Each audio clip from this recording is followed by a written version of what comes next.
Electra Deadpool and Wolverine মুভিতে এই মহিলাকে দেখে অনেকেই অবাক যে এ আবার কে। মার্বেলের ওল্ড ফ্যানরা তো একে ভালো করেই চেনে, কিন্তু অনেকে একে চিনতে পারেনি বা চেনে না। ডেডপুল অ্যান্ড উলভারিন মুভিতে দেখানো এই ইলেকট্রার একটি সোলো মুভিও আছে যেটা মুক্তি পেয়েছিল 2005 সালে। আর আজ আমি সেই মুভিটি আপনাদের জন্য নিয়ে হাজির হয়েছি। এটা পুরো মার্বেল মাল্টিভার্সের 13 নম্বর মুভি আর ইলেকট্রার প্রথম মুভি। এর আগে তাকে 2003 সালে মুক্তিপ্রাপ্ত ডেয়ারডেভিল মুভিতেও দেখা গেছিল, যেই মুভির কাহিনীও আমি নিয়ে আসবো। সে যাই হোক, এই ইলেকট্রাকে আমরা টোটাল 3টে মুভিতে দেখেছি। 2003 সালে ডেয়ারডেভিল মুভিতে, তারপর 2005 সালে তার নিজের ইলেকট্রা মুভিতে, আর 2024 সালে ডেডপুল অ্যান্ড উলভারিন মুভিতে। তাই আর ইন্ট্রোতে বেশি টাইম নষ্ট না করে চলুন শুরু করি আজকের এই নতুন ভিডিওটি। মুভির শুরুতে আমরা শুনতে পাই কখনো কখনো ভালো খারাপের মধ্যে লড়াই চলতে থাকে। এই লড়াইটি কখনো যুদ্ধক্ষেত্রে হয়, আবার কখনো মানুষের মনে চলতে থাকে। খারাপ শক্তি অন্য অন্য সময় আসতে থাকে, আর আজকের এই সময়ে এদের নাম রাখা হয়েছে দ্য হ্যান্ড। দ্য হ্যান্ড হচ্ছে একটি অর্গানাইজেশন যা নিজের লাভের জন্য মানুষকে মেরে দেয় ও তাদেরকে কিডন্যাপ করে। আজও পৃথিবীতে এমন মানুষ আছে যাদের কাছে অলৌকিক শক্তি আছে। কিছু মানুষ তো মৃত মানুষের ভেতরে প্রাণ ভরে দিতে পারে। এই দৃশ্যটি এখানে শেষ হয়। এরপর একটি ঘর দেখতে পাওয়া যায় যেখানে একটি লোক অনেক সিকিউরিটি থাকা সত্ত্বেও অনেক চিন্তিত ছিল, যেন মনে হচ্ছিল যে কেউ তাকে মারতে চায়। সে তার বডিগার্ডকে বলে যে সে তাকে থামাতে পারবে না, আর এমনিতেও তাকে কেউই থামাতে পারবে না। সে বডিগার্ডকে বলে যে তাকে এই কাজে রাখা ঠিক হয়নি। বডিগার্ড জিজ্ঞেস করে যে সে কার জন্য এত ভয় পাচ্ছে আর কেই বা তাকে মারতে চায়। এরপর লোকটি ভয় পেয়ে বলে তার নাম হচ্ছে ইলেকট্রা।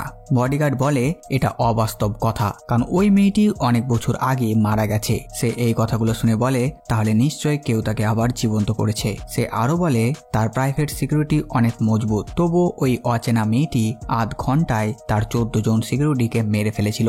সে তাকে এখনো মারেনি, কারণ সে তাকে মৃত্যুর আগের ভয় দেখাতে চেয়েছে। এরপর বডিগার্ড দেখে সেই কম্পিউটারগুলো আর চলছে না, সেগুলো কেউ হ্যাক করে নিয়েছে। বডিগার্ড তার লোকদের সঙ্গে কথা বলে, কিন্তু কেউ কোনো রিপ্লাই দেয় না।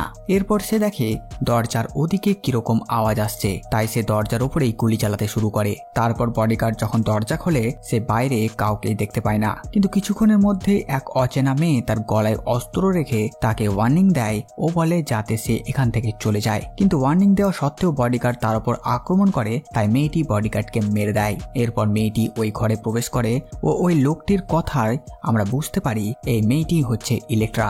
ওই লোকটি তো অনেকক্ষণ আগেই নিজেকে স্যালেন্ডার করে দিয়েছে এবং তখন ইলেকট্রা তাকে মেরে ওখান থেকে চলে যায়। অন্যদিকে আমরা দ্য হ্যান্ডের অফিসের দৃশ্য দেখতে পাই। ওখানকার হেড হলো রসি। সে কোনো গুপ্তধন খোঁজার কথা বলছিল, আর রসির ছেলে কির্গি গুপ্তধন খোঁজার জন্য যেতে চাইছিল, কিন্তু তা সত্ত্বেও গুরু অন্যজনকে গুপ্তধন খোঁজার দায়িত্ব দেয়। কিন্তু এটা কির্গি মেনে নিতে পারছিল না, তাই রসি তাকে বলে ধৈর্য রাখতে। অপরদিকে ইলেকট্রাকে দেখা যায় সে তার ঘর পরিষ্কার করছে। তখন একটি লোক ইলেকট্রার সাথে দেখা করতে আসে। সে ছিল ইলেকট্রার এজেন্ট। ওদের কথাবার্তায় বোঝা যায় ইলেকট্রা একটি অ্যাসাসিন যে টাকার জন্য লোককে মারার কাজ করে। আর ওর এজেন্ট মেকেভ সে ইলেকট্রাকে কন্ট্রাক্ট দেওয়ার কাজ করে। ইলেকট্রা শুধু ওই কাজগুলোই করে যেটা তার পছন্দ হয়। এতে সে কম টাকা পেলেও তাতে তার কিছু এসে যায় না। এখানে মেকেভ ইলেকট্রাকে বলে তার কাছে একটি নতুন কাজ আছে, আর তারা যদি ওই কাজটি করে তাহলে তারা অনেক টাকা পাবে। কিন্তু ইলেকট্রা এখন কিছুদিন বিশ্রাম নিতে চাইছিল, কিন্তু তা সত্ত্বেও মেকেভ কথায় কথায় কাজটির ব্যাপারেই বলতে থাকে, কারণ যদি ইলেকট্রা কাজটি করে তাহলে সে অনেক কমিশন পাবে। অবশেষে ইলেকট্রা মেকেভের কথায় রাজি হয়ে যায়, তাই মেকেভ তাকে লোকেশন দিয়ে ওখান থেকে চলে যায়। পরে সিনে আমরা ইলেকট্রাকে দেখি যে সে জাহাজে করে কোথাও যাচ্ছে, আর সে সমুদ্র দেখতে দেখতে নিজের খেয়ালেই চলে যায়। আমরা বুঝতে পারি কিছু বছর আগে ইলেকট্রা মরে গেছিল, কিন্তু স্টিক নামের এক লোক তাকে তার অলৌকিক শক্তি দিয়ে জীবন্ত করেছিল ও তাকে কিছুদিন মার্শাল আর্টসের ট্রেনিংও দিয়েছিল। কিন্তু একদিন স্টিক ইলেকট্রাকে ডেকে তাকে ওই জায়গা থেকে চলে যেতে বলে, কিন্তু ইলেকট্রা ওখানেই থাকতে চায়, কারণ স্টিক ছাড়া তার আর কেউ নেই, আর তার কাছে থাকার কোনো জায়গাও ছিল না। ইলেকট্রা স্টিকের সব থেকে শক্তিশালী ও অপূর্ব শিষ্য ছিল, কিন্তু তার আচরণের জন্য স্টিক তাকে যেতে বলে। এরপর আমরা বর্তমান দৃশ্যে আবার ইলেকট্রাকে দেখি, আর একটি দ্বীপ দেখা যায়। তখনই তাকে মেকে ফোন করে আর বলে তাকে ওই কাজের জন্য তার লোকেশনে তাকে আগে থেকেই পৌঁছতে হবে, কারণ এটা চুক্তিতে লেখা আছে।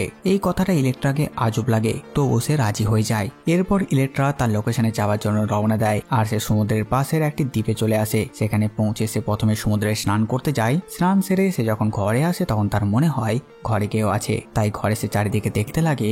আর তখনই সে একটি অল্প বয়সী মেয়েকে দেখতে পায়। মেয়েটি তাকে দেখে সেখান থেকে দৌড়ে পালায়। তখন ইলেকট্রা তার দিকে একটি ছুরি ছুঁড়ে দেয়। ওই ছুরিটি মেয়েটির সোয়েটারে লেগে দেওয়ালে বিঁধে যায়, তাই মেয়েটি আর পালাতে পারে না।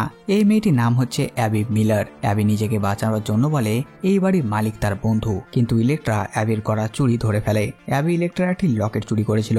এটা অ্যাবির ছেলে খেলামো ভেবে ইলেকট্রা তাকে ওখান থেকে যেতে দেয়। ওই লকেটটি দেখে ইলেকট্রার আবার নিজের অতীতের কথা মনে পড়ে। তার ছোটবেলায় সে একটি রাক্ষস দেখতে পায়, আর বর্তমানেও ইলেকট্রা ওই রাক্ষসটিরই স্বপ্ন দেখে, আর তার ঘুম ভেঙে যায়। পরের দিন সকালে ইলেকট্রা সমুদ্র তীরে বসে মেডিটেশন করছিল। সে মেডিটেশনের মাধ্যমে দেখতে পায় একটি মানুষ তার কাছে আসছে এবং পর মুহূর্তেই একটি লোক তার পেছনে আসে। তখন ইলেকট্রা তাকে জিজ্ঞেস করে যে সে কি ইলেকট্রাকে খুঁজছে। এখানে আমরা বুঝতে পারি ইলেকট্রা শক্তিশালী হওয়ার সঙ্গে সঙ্গে তার কাছে কিছু অলৌকিক শক্তি আছে, যার মাধ্যমে সে ভবিষ্যতে ঝলক দেখতে পায়, আর তাই সে ভবিষ্যতে কোনো ঘটনাকে থামাতে পারে। এই লোকটির নাম হচ্ছে মার্ক। সে অ্যাবির বাবা। মার্ক তার মেয়ের ব্যবহারের জন্য ইলেকট্রার কাছে ক্ষমা চায়। মার্ক বলে তারা দুটো বাড়ির পরই থাকে। এটা শুনে ইলেকট্রার এতে কোনো ইন্টারেস্ট দেখায় না, তাই মার্ক চলে যায়। ঘরে পৌঁছে ইলেকট্রা তার এজেন্টকে ফোন করে। ও বলে সে ওই অচেনা জায়গায় বিরক্ত হচ্ছে ও সে তাড়াতাড়ি কাজ সেরে এখান থেকে চলে যেতে চায়, কিন্তু মেকআপ তার শর্ত অনুযায়ী ইলেকট্রাকে আরো কিছুদিন ওখানে থাকতে বলে। পরদিন আবারও ইলেকট্রার সঙ্গে অ্যাবির দেখা হয়। সে ইলেকট্রাকে রাতে ডিনারের জন্য নিমন্ত্রণ করে, কারণ সেদিন ক্রিসমাস ছিল। ও অ্যাবি বলে তার বাবা ইলেকট্রাকে ক্রিসমাসের জন্য নিমন্ত্রণ করতে বলেছে। অ্যাবি বলে সে বাড়িতে বিরক্ত হয়, কারণ তার বাবা ছাড়া তার আর কোনো বন্ধু নেই। পরের দৃশ্যে আমরা ইলেকট্রাকে অ্যাবিদের বাড়িতে দেখি। সেখানে গিয়ে ইলেকট্রা বুঝতে পারে অ্যাবি তাকে মিথ্যা বলেছে, তার বাবা তাকে কোনো নিমন্ত্রণ করতে বলেনি। যখন ইলেকট্রা চলে যাচ্ছিল তখন মার্ক সব সামলে নেয়, আর ইলেকট্রা ডিনার করার জন্য থেমে যায়। কথায় কথায় মার্ক তাকে জিজ্ঞেস করে সে কি কাজ করে। তখন ইলেকট্রা মিথ্যা করে বলে সে অফিসে টাকা পয়সা হিসাব রাখে ও সে 1 মাসের জন্য এখানে শান্তিতে কাজ করতে এসেছে। ডিনারের পর অ্যাবি ঘুমিয়ে যায় ও মার্ক ইলেকট্রাকে ড্রিঙ্কের জন্য বলে। ইলেকট্রা জানতে পারে অ্যাবির মা এক অ্যাক্সিডেন্টে মারা গেছে কিছু বছর আগেই। ইলেকট্রা বলে তার মা মারা যায় যখন সে ছোট ছিল। সেখান থেকে ফিরে যাওয়ার পর আবারও ইলেকট্রার নিজের অতীতের কথা মনে পড়ে। আমরা জানতে পারি যে রাক্ষসটি ইলেকট্রা তার স্বপ্ন দেখছিল সে রাক্ষসটি তার মাকে মেরে ফেলেছিল। পরের দিন সকালে যখন ইলেকট্রা ঘুম থেকে ওঠে সে দেখে মেকআপ ফোন করছে। মেকআপ তাকে কিছু চিঠি পাঠিয়েছিল যার মধ্যে তার টার্গেটের ছবি ছিল। চিঠিটি দেখে ইলেকট্রা বুঝতে পারে যে সে যাকে মারতে এসেছে সে আর কেউ নয়, সে হচ্ছে ওই মার্ক ও তার মেয়ে, যাদের বাড়িতে সে গতকাল রাত্রে ডিনার করেছিল। ইলেকট্রা তার ইমোশন লুকিয়ে ওর অস্ত্র বের করে ওদেরকে মারার জন্য। সে ওদের বাড়িতে তীর দিয়ে নিশানা করে, কিন্তু সেই সময় সে খুব ইমোশনাল হয়ে যায় আর সে ওর মন বদলে নেয়। এরপর ইলেকট্রা মেকআপকে ফোন করে আর বলে এইসব সে করতে পারবে না, কিন্তু মেকআপ বলে তারা মরবেই। যদি ইলেকট্রা তাদেরকে না মারে তাহলে অন্য কেউ তাদেরকে মেরে দেবে। ইলেকট্রা চলে যাওয়ার জন্য জাহাজের কাছে যায়, তখন সে দেখে সেখান থেকে একদল লোকের গ্রুপ বেরিয়ে আসে। তখনই ইলেকট্রা তার অলৌকিক শক্তির সাহায্যে অ্যাবির ওপরে আসা বিপদের ঝলক দেখতে পায়। এই লোকগুলো অ্যাবি ও মাকে মারার জন্য এসেছে। কিছু লোক মার্কের বাড়িটা ঘিরে ফেলে আর একটি লোক বাড়ির ছাদে চেপে যায়, আর তারা মার্কের বেরোনোর অপেক্ষা করছিল। যখন মার্ক বেরোচ্ছিল ইলেকট্রা তাকে ডেকে বলে সে তাকে কিছু কথা বলবে, তাই সে তাকে ভেতরে যেতে বলে। এরপর ইলেকট্রা তার ধারালো অস্ত্র দিয়ে ছাদে আঘাত করে, যার জন্য ওই লোকটি মারা যায়। মরার পরে ওই লোকটির শরীর হলুদ গ্যাসে অদৃশ্য হয়ে যায়, তাই ওই গ্যাসের কারণে ওই লোকগুলো বুঝতে পারে তাদের লোকটি মারা গেছে। এরপর ইলেকট্রা ভিতরে গিয়ে মাকে জিজ্ঞেস করে যে সে কে। ঠিক তখনই একটি লোক এসে মার্কের উপরে আক্রমণ করে, তাই ইলেকট্রা মার্ক ও অ্যাবিকে একটি ঘরে বন্ধ করে দেয় ও সে বাইরে গিয়ে সবাইকে মারতে থাকে। অপরদিকে দ্য হ্যান্ডের অফিসে কিরগি তার সঙ্গীদের সাথে পৌঁছায় ও একটি লোককে বলে সে গুপ্তধনের জন্য লোকগুলোকে পাঠিয়েছিল, তারা মারা গেছে। আর জানা যায় গতকাল ইলেকট্রা যে লোকগুলোকে মেরেছিল তারা দ্য হ্যান্ডের লোক ছিল, আর তারা গুপ্তধনের জন্য মার্কের ঘরে আক্রমণ করেছিল। দ্য হ্যান্ড যে গুপ্তধন খুঁজছে সেই গুপ্তধনের সঙ্গে মার্ক ও অ্যাবির সম্পর্ক আছে, তাই কিছু লোক তাদের পেছনে পড়ে আছে। এগুলো শোনার পর এবার রশি কিরগির উপরে কাজটি চাপিয়ে দেয়, আর আমরা জানতে পারি কিরগির সাথে সাথে তার সঙ্গীদেরও অলৌকিক শক্তি আছে। এরা কেউ সাধারণ মানুষ ছিল না। পরের দিন ইলেকট্রা জেনে যায় যে লোকগুলো মার্কের ঘরে আক্রমণ করেছিল তারা দ্য হ্যান্ডের লোক ছিল, আর ইলেকট্রা একাই দ্য হ্যান্ডের সঙ্গে লড়াই করতে পারবে না, তাই সে আবারও গুরু স্টিকের সাহায্য নেওয়ার জন্য ভাবে। আর তখন জানা যায় স্টিক আসলে অন্ধ, কিন্তু তার অলৌকিক শক্তি থাকার কারণে সে সব কিছু জানতে পারে। এই সময়ে একমাত্র মাস্টার স্টিকই দ্য হ্যান্ডের মোকাবিলা করতে পারবে। যখন ইলেকট্রা মার্ক ও অ্যাবিকে নিয়ে স্টিকের কাছে পৌঁছায় তখন স্টিক তাকে জিজ্ঞেস করে যে দ্য হ্যান্ড তাদের পেছনে কেন পড়ে আছে, এটা কি তারা তোমাকে বলেছে? তখন ইলেকট্রা বলে তারা এই ব্যাপারে কিছুই জানে না। এর মধ্যেই মার্ক বলে সে জানে। এটা শুনে ইলেকট্রা খুব দুঃখ হয়, কারণ মার্ক তাকে মিথ্যা বলেছিল যে সে জানে না কেন দ্য হ্যান্ড তার পেছনে পড়ে আছে। স্টিক বলে দ্য হ্যান্ড যেটা চেয়েছিল এরা সেটা দেবে না, তাই তারা মার্কের স্ত্রীকে মেরে ফেলে। আর মার্কের স্ত্রী অ্যাক্সিডেন্টে মরেনি, তাকে মারা হয়েছিল। স্টিকের কথা শুনে ইলেকট্রা বুঝে যায় আর সে বলে সে এদের সাহায্য করতে পারবে না। আর সত্যি জানার পর ইলেকট্রা তাদের আর কোনো সাহায্য করতে চায় না, কারণ মার্ক তখন তার কাছ থেকে অনেক কথা লুকিয়েছিল। যখন ইলেকট্রা ওখান থেকে চলে যাচ্ছিল তখন স্টিক মাকে বলে যে ইলেকট্রা তাকেই মারার জন্য ওখানে গিয়েছিল, কিন্তু স্টিকের কথা সম্পূর্ণ হওয়ার আগেই ইলেকট্রা স্টিকের ওপর হামলা করে, কারণ সে চায় না তার প্রফেশনাল লাইফের কথাগুলো যাতে মার্ক ও অ্যাবি জানতে পারে। কিন্তু স্টিক ইলেকট্রাকেই মেঝেতে ফেলে দেয় আর বলে তুমি এখনো বদলাওনি। তাই রেগে ইলেকট্রা ওখান থেকে চলে যায়। সে মার্ক ও অ্যাবিকে ওখান থেকে পালাতে বলে। সে আরো বলে সে ওদের সাহায্য করতে পারবে না, এছাড়াও কেউ তাদের সাহায্য করবে না। যদি তারা তাদের প্রাণ বাঁচাতে চায় তবে তাকে সব সময় পালাতে হবে, কোথাও স্থায়ীভাবে থাকতে পারবে না তারা। ইলেকট্রা এই সব কিছু বোঝানোর সময় দেখে দেওয়াল থেকে একটি বাজ পাখি বেরোচ্ছে। আসলে কিরগি তার সঙ্গীদের নিয়ে এখানে পৌঁছে গেছিল, আর ওরই এক সাথী যার নাম ট্যাটু, তার কাছে বাজ পাখির মতো তীক্ষ্ণ চোখ ছিল। সে অ্যাবি ও মার্কের উপর নজর রেখেছিল, তাই তখন ইলেকট্রা তাদেরকে তার গাড়ি করে সেখান থেকে নিয়ে পালায় আর মেকেবের বাড়ি পৌঁছায়। মেকেব ইলেকট্রার সঙ্গে মার্ক ও অ্যাবিকে দেখে চমকে যায়, আর সে একটি ভালো বন্ধুর মতন ইলেকট্রার সঙ্গে তাদেরকেও তার ঘরে রাখতে রাজি হয়। এখানে ইলেকট্রা অ্যাবির সঙ্গে কিছু সুন্দর মুহূর্ত কাটায়। আর পরের দিন সকালে ইলেকট্রা মার্ককে বলে সে ওই দ্বীপে তাদেরকে মারতেই গিয়েছিল। মার্ক আগেই বুঝেছিল যখন প্রথম ইলেকট্রা ওখানে থাকতে এসেছিল। এরপর এরা একে অপরকে কিস করে। তখন ইলেকট্রা মার্ককে বলে তাদের এত ঘনিষ্ঠ হওয়া ঠিক নয়। এরপর ইলেকট্রা কিরগির আসার ভিজুয়াল দেখতে পায় আর সে বুঝে যায় ওরা বেশি দূরে নেই। তাই ইলেকট্রা তখনই অ্যাবি ও মার্ককে ওখান থেকে পালাতে বলে। তখন মেকেব বলে এই ঘরের নিচে একটি গোপন দরজা আছে, ওইটা দিয়ে গেলে জঙ্গলে পৌঁছানো যাবে। তখন ইলেকট্রা বলে ওরা চলে গেলে মেকেব কি করবে? তখন মেকেব একটি বন্দুক তুলে নেয় আর সে ওদের ডিস্ট্র্যাক্ট করবে এরকম বলে। এরপর ইলেকট্রার সঙ্গে মার্ক ও অ্যাবি ট্যানেলে নামে আর কিছুক্ষণ পরে কিরগি ও তার সাথীরা মেকেবের ঘরে আক্রমণ করে। এদের মধ্যে একজন মোটা মানুষ ছিল যার উপরে গুলির কোনো প্রভাবই হচ্ছিল না। ওই লোকটি মেকেবের উপরে আক্রমণ করে ও তাকে অ্যাবির ব্যাপারে জিজ্ঞেস করে, কিন্তু মেকেব বলে তাড়াতাড়ি তাকে মারতে, কারণ সে কিছুই বলবে না। তখন সেখানে কিরগি আসে। সে মেকেবের চোখে দেখে তার মস্তিষ্কে কি আছে আর সে সব পড়ে ফেলে। আর সে বুঝে যায় এটার সঙ্গে মার্ক ও অ্যাবি ওই ট্যানেল দিয়ে পালিয়েছে। মেকেবকে মেরে দেওয়ার পর কিরগি ও তার সাথীরা তাদের পিছু নেয়। এদের মধ্যে একজনের কাছে সাপের পাওয়ার ছিল, যার নিঃশ্বাসের সঙ্গে বিষ বেরোতো। সে যখন গাছের পাতায় হাত দেয় বিষের কারণে পাতাগুলো মরে যায়। এখানে আমরা ট্যাটুকে দেখি সে একটি জায়গায় ধ্যানে বসে, তার শরীর থেকে একটি নেকড়ে বের হয় আর সে ওই নেকড়ের সাহায্যে ওদের খোঁজার চেষ্টা করে। ইলেকট্রা অ্যাবি ও মার্ককে এক জায়গায় লুকিয়ে দিয়ে কিরগির লোকেদের সঙ্গে লড়াই করতে যায়। প্রথমে ইলেকট্রা মোটা লোকটির উপরে ছুরি করে আক্রমণ করে ও সে বুঝতে পারে লোকটির এই সব অস্ত্রে কিছুই হবে না। যখন লোকটি অ্যাবির দিকে যায় তখন ইলেকট্রা একটা মোটা গাছ তার উপরে ফেলে দিয়ে তাকে মেরে ফেলে। এরপর ইলেকট্রা কিরগির লোকদেরকে খুঁজতে খুঁজতে অনেক দূরে চলে যায়। তখন ওই লোকটি যার কাছে নেকড়ের পাওয়ার ছিল সে এসে অ্যাবির উপরে আক্রমণ করে। ইলেকট্রা বুঝতে পারে তারা বিপদে আছে, তাই সে অ্যাবি ও মার্ককে বাঁচানোর জন্য ছুটতে লাগে। ওদিকে অ্যাবির হাতে থাকা সোনালি চেন দিয়ে অ্যাবিও লড়াই করতে লাগে। মার্ক একটি ছুরির সাহায্যে ওই লোকটিকে মেরে ফেলে। যতক্ষণে ইলেকট্রা পৌঁছায় ততক্ষণে অ্যাবি ওই নেকড়েটিকে মেরে ফেলেছিল। তখন ইলেকট্রা বুঝতে পারে অ্যাবি কোনো সাধারণ মানুষ না, তার কাছেও কিছু পাওয়ার আছে। আর এই কথাটি ওরা ইলেকট্রার কাছ থেকে তখনও লুকিয়েছিল। তখন ইলেকট্রা অ্যাবিকে অবাক হয়ে দেখছিল।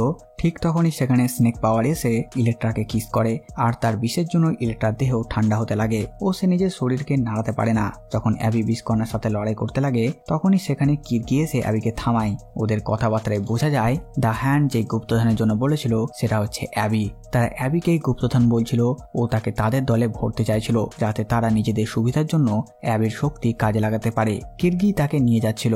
ঠিক তখনই সেখানে মাস্টার স্টিক তার দলবল নিয়ে আসায় কিরগি বুঝে যায় যে সে আজ তার কাজ সম্পূর্ণ করতে পারবে না, তাই সে তার সঙ্গীদের নিয়ে সেখান থেকে চলে যায়। এরপর মাস্টার স্টিকের বাড়িতে দেখানো হয় স্টিকের চিকিৎসার কারণে ইলেকট্রা তখন সুস্থ হয়ে গেছে। পরে আমরা স্টিক ও ইলেকট্রার কথায় বুঝতে পারি মেকআপকে যে অ্যাবিকে মারার কন্ট্যাক্ট দিয়েছিল সে স্টিকই ছিল।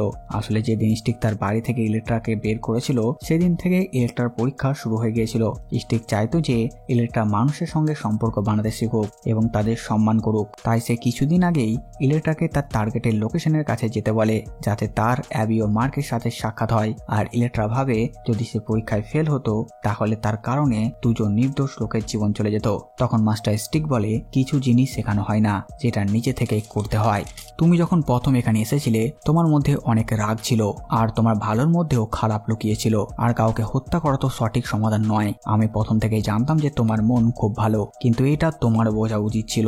তাই ইলেকট্রা জিজ্ঞেস করে এখন অ্যাবির কি হবে, কারণ কিরগি সে যতদিন বেঁচে আছে সে অ্যাবিকে এখানেই রাখবে, তাছাড়া আর কোনো উপায় নেই তাকে সুরক্ষিত রাখার। পরে অ্যাবি ইলেকট্রাকে বলে সে এখন অনেক ছোট, তাই সে এখানে থাকতে চায় না। তাই সে রাত্রে টেলিপ্যাথির সাহায্যে ইলেকট্রা কিরগির সঙ্গে কথা বলে। ইলেকট্রা বলে সে কিরগির সঙ্গে লড়াই করতে চায়, আর এর মধ্যে স্টিকও তার বাবা থাকবে না। তাই কিরগি বলে সে যদি ইলেকট্রাকে মেরে দেয় তাহলে অ্যাবি তাদের হয়ে যাবে। তাই ইলেকট্রা বলে যদি এটা উল্টো হয় তাহলে অ্যাবি সারা জীবনের জন্য ছাড়া পাবে। তাই কিরগি রাজি হয় এবং ইলেকট্রা পরের দিন কিরগিকে তার পুরনো ঘরে আসতে বলে। পরের দৃশ্যে আমরা ইলেকট্রাকে একটি ঘরে মেডিটেশন করতে দেখি। তখন আচমকা তার মনে হয় কিরগির লোক তার বাড়িটাকে চারিদিক দিয়ে ঘিরে ফেলেছে। তাই ইলেকট্রা তখনই রান্নাঘরে গিয়ে আগুন না জ্বালিয়ে গ্যাস অন করে দেয় আর সেখানে জ্বলন্ত মোমবাতি নিয়ে দাঁড়িয়ে থাকে। যখন কিরগির লোক রান্নাঘরে জানাল দিয়ে ভেতরে আসতে লাগে তখন ইলেকট্রাও ওই মোমবাতিটি রান্নাঘরে ছুড়ে দেয় আর বড় বিস্ফোরণ হয়ে ওই লোকগুলো মারা যায়। কিরগি ছাড়া তার টিমে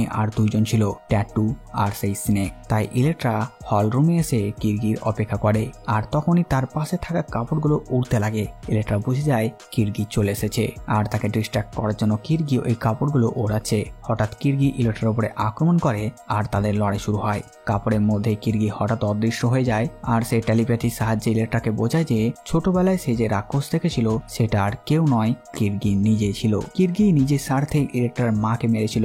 এটা বোঝানোর পর কিরগি আবার ইলেকট্রার সামনে আসে। ইলেকট্রা ইমোশনাল হয়ে কিরগির ওপর আক্রমণ শুরু করে, কিন্তু সে কিরগির কিছুই করতে পারে না। কিছুক্ষণ পর কিরগি ইলেকট্রাকে ফেলে তার গলায় তলোয়ার রাখে। তখনই পেছন থেকে অ্যাবি আসে।